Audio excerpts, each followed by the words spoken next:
This is the traditional standard of endurance sports, the spreadsheet. It is a 3-month calendar built by an external coach, filled with rigid scheduling blocks that dictate exactly how hard an athlete should push on any given day. These plans operate on the assumption of linear progression. The logic suggests that if you log the miles and increase the load precisely as scheduled, you will reach a specific physiological peak on race day. However, a static spreadsheet cannot account for a night of poor sleep or a high-pressure week at work. It has no visibility into the invisible stressors that affect an athlete's biological capacity. When a coach demands a high-intensity session on a day when the athlete's system is already depleted by off-field stress, it creates a point of failure. The body cannot meet the demand of the plan. Adhering to a plan that ignores these biological signals leads to overtraining. By following a rigid calendar rather than their own nervous system, athletes often stop their progress before they ever reach their true potential.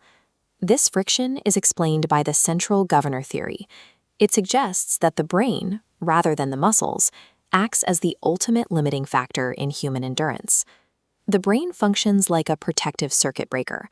It monitors the state of the body and forces a slowdown or a complete halt to prevent physical failure before it occurs.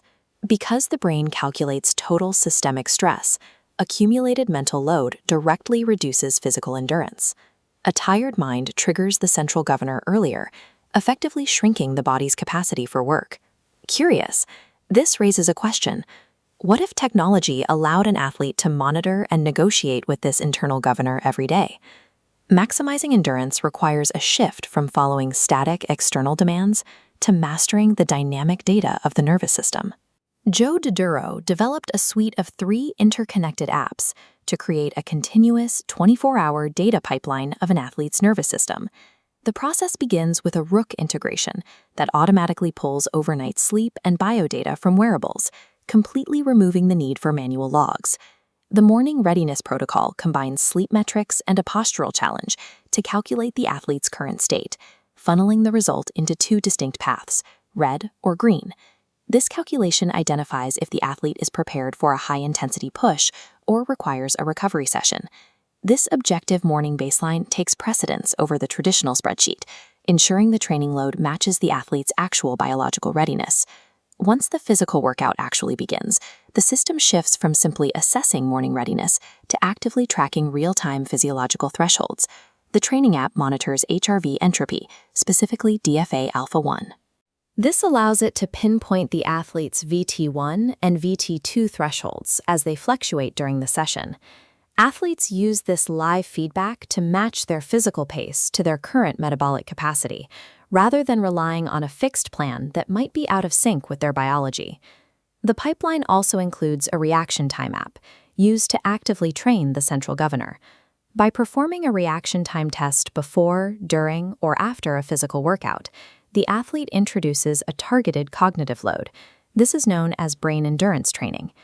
This dual stress training teaches the brain to tolerate significantly higher loads, resulting in improved performance times without adding extra physical wear and tear to the athlete's body. By combining real-time physical data with targeted cognitive stress, athletes can expand their capacity for intensity and improve their performance markers. All of this data, from sleep and morning readiness to physical thresholds and reaction times, funnels into a centralized dashboard powered by Supabase and Vercel. This dashboard provides a shared, objective dataset for both the athlete and the coach, removing the friction and guesswork of traditional training programs. The methodology's efficacy is visible in Joe Doduro's own metrics. At age 65, his VO2 max rose from 38 to 43. This 8% increase placed him in the top 95th percentile for his age group, providing clear evidence of the system's impact. The evolution of endurance sports is moving away from the rigid spreadsheet. It belongs to the athlete who understands how to listen to and negotiate with their own nervous system.